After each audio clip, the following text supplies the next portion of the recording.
दरअसल रेखा गुप्ता को लेकर जब चर्चा चल रही थी तो एक बात ये कही जा रही थी, रेखा गुप्ता के अनुभव और तमाम चीजों पर तमाम लोग सवाल उठा रहे थे। अच्छा, मेरा उनसे प्रतिप्रश्न ये था कि इससे पहले जो मुख्यमंत्री बने थे शीला दीक्षित छोड़ते, उनका क्या था, और अभी जो नेता विपक्ष बनी है उनकी तुलना में तो रेखा गुप्ता का अनुभव बहुत ज्यादा है। जमीनी राजनीति से संघर्ष करके वहां तक पहुंची है। देखिए, रेखा गुप्ता को परफॉर्म करना पड़ेगा। रिफॉर्म तो खैर प्रधानमंत्री मोदी करते हैं, तो इसलिए ये मैं नहीं कह सकता कि उसमें वो कोई कोताही बरत पाएंगी। कारण ये है क्योंकि जिस तरीके से सरकार बदलने के साथ दिल्ली में पूरी शासन व्यवस्था का, मैं अगर गतिविधि की बात करूं, मैं जिस तरीके से वो लोग बहुत सक्रिय दिखाई पड़ रहे हैं। पर बात महिला दिवस की, तो महिला दिवस पर पहली कैबिनेट मीटिंग, और उस कैबिनेट मीटिंग के बाद तुरंत जाकर नेहरू स्टेडियम में ऐलान। तो जो 2500 रुपये वाली बात थी, हालांकि ये फ्री बीज वाली जो संस्कृति है ना, हर्षवर्धन उसके समर्थक है ना हम समर्थक हैं, ये मैं स्पष्ट कर दूं, लेकिन वादा किया है तो निभाना पड़ेगा। आप वादा करके आए थे तो आप आए हैं तो आपको करना पड़ेगा। लेकिन इससे एक चीज समझ में आती है कि जो मोदी ने कही है बातें, उसकी डिलीवरी शुरू हो चुकी है, वो दिखाई पड़ने लगा है। और तब भी जो लोग सवाल उठा रहे हैं, कहने का मतलब अगर एक लाइन में कहूं तो मतलब मोदी और उनकी टीम तो काम पर, और अरविंद केजरीवाल सिसोदिया आराम पर। लेकिन राजेश्वर, मुझे लगता है ये सवाल तो खड़ा होगा ना, 8 तारीख को खाते में तो पैसा नहीं जा पाया, खाते में तो जाने की प्रक्रिया शुरू हुई। इसमें मुझे कोई संदेह नहीं है कि नरेंद्र मोदी ने कहा है, और अब जब कैबिनेट इसको प्रपोजल दे रहा है तो इसके बाद कोई गुंजाइश नहीं बचती, तो फिर सिलेंडर भी पहुंच जाएगा। नहीं, सिलेंडर की तो घोषणा करी थी, वो तो पहुंच ही रहा है। और रही बात सवाल कौन उठा रहे हैं हर्षवर्धन, बुद्ध हमको कहे काफिर अल्लाह की मर्जी है। मतलब पंजाब में 2.5 साल होने वाले हैं, 1000 रुपये नहीं दे पाए, दिल्ली में आप नहीं दे पाए, और यहाँ पर सरकार बनने के साथ ही आपने जो है मतलब बच्चा पैदा नहीं हुआ और आपने ये अपेक्षा करनी शुरू कर दी कि मैराथन जीत के गोल्ड मेडल ले आए। लेकिन वो बच्चा पैदा कर होते ही कम से कम भैया भैया चलने लग गया, मैं अगर एक लाइन में कहूँ। और दिखाई पड़ रहा है कि पूत के पांव पालने में दिखाई पड़ते हैं, कहावत हम लोग क्या शुरू से कही गई है, तो वो अच्छे दिखाई पड़ रहे हैं हर्षवर्धन। और सबसे बड़ी बात जानते हैं क्या है, जो एक विजन दिल्ली को लेकर जो दिखाई पड़ना चाहिए, उस पर एक्टिविटी जिस तरीके से दिल्ली सरकार के मंत्रियों के और मुख्यमंत्री के, जैसे मुख्यमंत्री ने क्या किया, वो लगातार घर पे जनता दरबार लगाना शुरू कर दिया, लोगों से मिल रही है, बात कर रही है, फीडबैक ले रही हैं। और इसके साथ साथ में जैसे वो महिला दिवस पे महिला पत्रकारों से भी मिल रही हैं। और एक बात जो बार बार लगातार उनके अनुभव को लेकर कही जा रही है, उस पर मैं जरूर एक बात कहना चाहूँगा। कह रहे हैं कि भाई प्रवेश वर्मा को क्यों नहीं बनाया, इनको क्यों नहीं बनाया। मुझे लगता है कि इस बात को एक लाइन में आप समझ लीजिए। पहले सवाल ये जो लोग खड़ा कर रहे हैं वो ये बताएं कि आतिशी को क्यों बनाया, गोपाल राय को क्यों नहीं बनाया, दूसरे अन्य लोगों को क्यों नहीं बनाया जिनका राजनीति में उनसे ज़्यादा बड़ा योगदान था। रेखा गुप्ता और बाकी जो लोग हैं दिल्ली भाजपा में, किसी की हैसियत में ज़्यादा फर्क नहीं है। मुझे लगता है कि ये तो प्रश्न ही बेकार है। रेखा गुप्ता छात्र राजनीति से आई हैं, डूसू के सेक्रेटरी अध्यक्ष रही हैं, फिर पार्षद रही हैं, फिर यहाँ तक पहुंची हैं, मेयर का चुनाव लड़ी, हार गई थी। तो राजनीतिक तौर पर जितने तरह के प्रशासनिक अनुभव होने चाहिए, जितने तरह का सामाजिक अनुभव होना चाहिए, वो सब उनके पास है, वो कोई सवाल नहीं। बस यही एक सवाल है कि ये 2500 खाते में जाएगा, सिलेंडर मिलेगा, तो भैया दूसरे राज्यों के लोगों ने क्या अपराध किया था मोदी जी, या तो सबको दीजिए या किसी को न दीजिए। और इसीलिए मैं कहता हूं कि फ्रीबीज पॉलिटिक्स का विरोध तो मैं निरंतर करता रहूंगा और ठीक से करता रहूंगा। हाँ, ये अलग बात है कि नरेंद्र मोदी ने और रेखा गुप्ता ने अरविंद केजरीवाल को राजनीति का अवसर नहीं दिया। और देखिए, नरेंद्र मोदी तो अलग ही तरह की राजनीति करते हैं। एक तो देखिए वो 2500 खाते में सिलेंडर, इस लेवल पे जाके लड़ना।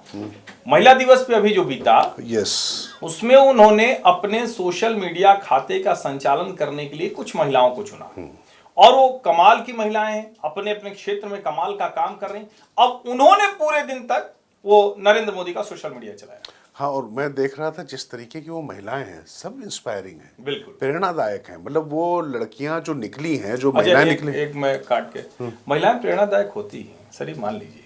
नहीं, निश्चित तौर पे बिल्कुल, इसमें कोई दो राय नहीं है। मैं कह रहा हूँ इसको मान लीजिए। नहीं, मानना पड़ेगा, मानना पड़ेगा नहीं, इसलिए पड़ेगा क्योंकि सभी महिलाओं को प्रणाम करते हैं। हाँ, नहीं, निश्चित तौर पर इसलिए भी मानना पड़ेगा क्योंकि भाई सबसे पहले जो चेहरा, जो चीजें देखते हैं वो अपनी माँ का ही देखा, तो महिला ही है, तो इसमें कोई दो राय नहीं है। और मैं फिर कह रहा हूँ कि जो वो लड़कियां, महिलाएं जिनकी मैं चर्चा, जो हर्षवर्धन ने जो छेड़ी है, आप देखिए उन्होंने अपने क्षेत्र में कैसे प्रतिमान स्थापित किए हैं।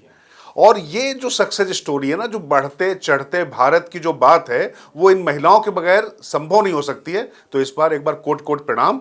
और महिला दिवस के लिए मुझे लगता है कि प्रधानमंत्री का एक अच्छा जेस्चर है और इससे प्रेरणा मिलती लोगों को भाई। जेस्चर है। और देखिए कैसे बदलते वक्त के साथ नरेंद्र मोदी को पता है, पिछले कुछ वर्षों में उन्होंने लगातार किया है, विमेन सेंट्रिक स्कीम्स हैं। वो कहते हैं अपनी माँ को उन्होंने देखा है। अभी वो तस्वीर हम लोगों ने देखी थी जब उनकी और उनकी माँ की तस्वीर सूरत में कोई एक व्यक्ति लेकर खड़ा हो गया था, बड़ा भावुक वो दृश्य था, लेकिन उनके हर काम में वो झलक नजर आती। अब जब वो महिला दिवस पर इस तरह से अपने खाते का संचालन अपने अपने क्षेत्र की अग्रणी नेतृत्वकर्ता महिलाओं को देते हैं तो वो भी असर बहुत साफ साफ दिखता है। तो कई बार हम लोग कहते हैं कि नरेंद्र मोदी कितने तरह की राजनीति करते हैं उसको भी समझना पाना मुश्किल है। लेकिन एक और नेता है जिनकी राजनीति मैं कहता हूं कि वो चलता फिरता पावर पॉइंट प्रेजेंटेशन है, पॉलिटिकल पावर पॉइंट प्रेजेंटेशन।